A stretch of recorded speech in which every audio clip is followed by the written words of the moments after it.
രാമായ രാമഭദ്രായ രാമചന്ദ്രായ വേധസേ രഘുനാഥായ നാഥായ സീതായ പതയേ നമഃ. ശ്രീരാമായ നമഃ. ശ്രീമദ് വാൽമീകി രാമായണം യുദ്ധകാന്ഡം സർഗം 72. രാവണൻ്റെ ഉത്കണ്ഠ. അതികായനെ ലക്ഷ്മണൻ വധിച്ചു എന്ന് കേട്ട് രാവണൻ വല്ലാതെ പരിഭ്രമിച്ചു. ധൂമ്രാക്ഷനും അകമ്പനനും പ്രഹസ്തനും കുംഭകർണനും ശത്രുക്കളാൽ ഒരിക്കലും തോൽപ്പിക്കപ്പെടാത്തവരാണ്. അവരും പരാക്രമശാലികളായ അനേകം ശൂരന്മാരും ശ്രീരാമനാൽ കൊല്ലപ്പെട്ടു. എൻ്റെ മകൻ ഇന്ദ്രജിത്ത് വരമായി ലഭിച്ച ബാണങ്ങളാൽ ഈ സോദരരെ ബന്ധിക്കുകയുണ്ടായി. ആ ഭയങ്കരമായ ബന്ധനത്തിൽ നിന്ന് രക്ഷപ്പെടുന്നതിന് ദേവന്മാർക്കും അസുരന്മാർക്കും യക്ഷഗന്ധർവന്മാർക്കും കിന്നരന്മാർക്ക് പോലും സാധ്യമല്ല. അപ്രകാരമുള്ള അസ്ത്രബന്ധനത്തിൽ നിന്ന് രാമലക്ഷ്മണന്മാർ മുക്തരായത് പ്രഭാവം കൊണ്ടോ മായ കൊണ്ടോ അതോ മോഹനം കൊണ്ടോ എന്ന് ഞാൻ അറിയുന്നില്ല. എൻ്റെ ശാസനമനുസരിച്ച് പോരിന് പുറപ്പെട്ട രാക്ഷസ യോദ്ധാക്കന്മാരെല്ലാം ബലശാലികളായ വാനരന്മാരാൽ വധിക്കപ്പെട്ടു.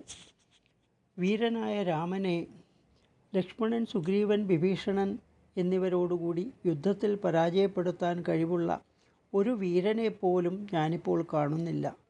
അഹോ, രാമൻ അതിബലവാൻ തന്നെ. അവൻ്റെ അസ്ത്രബലവും മഹത്തു തന്നെ. അവൻ്റെ വിക്രമം കാരണമാണല്ലോ രാക്ഷസന്മാർ മരിച്ചു വീണത്. വീരനായ രാഘവൻ നാശരഹിതനായ സാക്ഷാൽ നാരായണമൂർത്തി തന്നെ എന്ന് ഞാൻ കരുതുന്നു. അവനെ പേടിച്ചാണല്ലോ നാം കോട്ടവാതിലുകളെല്ലാം അടച്ചിരിക്കുന്നത്. ഈ നഗരവും കാവൽക്കാരാൽ സർവത്ര രക്ഷിക്കപ്പെടേണ്ടതാണ്. സീതയെ രക്ഷിച്ചു പോരുന്ന അശോകവനികയിൽ വരവും പോക്കുമെല്ലാം നാം അറിഞ്ഞുകൊണ്ട് വേണം. എവിടെയെല്ലാം സൈന്യനിവേശം ഉണ്ടോ അവിടെവിടെ എല്ലാ ഭാഗങ്ങളിലും തങ്ങളുടെ സൈന്യങ്ങളാൽ ചുറ്റപ്പെട്ടവരായി ഇടവിടാതെ നിലകൊള്ളുവിൻ. രാക്ഷസന്മാരെ, സന്ധ്യാസമയത്തും പാതിരയ്ക്കും പുലർകാലത്തുമെല്ലാം ആ വാനരന്മാരുടെ സ്ഥാനം നോക്കി മനസ്സിലാക്കണം. ശത്രുസൈന്യം എപ്പോഴും സന്നദ്ധമായിരിക്കുന്നുണ്ടോ, കാത്തുകൊണ്ടിരിക്കുന്നുണ്ടോ, വന്നുകൊണ്ടിരിക്കുന്നുണ്ടോ എന്നൊക്കെ എപ്പോഴും ശ്രദ്ധിച്ചു കൊണ്ടിരിക്കണം. വാനരന്മാരെക്കുറിച്ച് ഏത് സമയത്തും അശ്രദ്ധ പാടില്ല.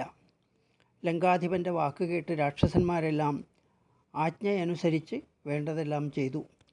രാവണൻ എല്ലാവരെയും ആജ്ഞാപിച്ച് അയച്ച ശേഷം കോപത്താൽ പീഡിതനായി ദീനനായി തൻ്റെ അരമനയിൽ പ്രവേശിച്ചു. മഹാബലശാലിയായ അവൻ പുത്രമരണത്തെക്കുറിച്ച് തന്നെ ഓർത്തുകൊണ്ട് കോപാഗ്നിയോടെ വീണ്ടും വീണ്ടും നെടുവീർപ്പിട്ടു. 72-ാം സർഗം ഇവിടെ അവസാനിച്ചു. ജാനകീ ജീവനസ്മരണം. ജയ ജയ രാമ രാമ.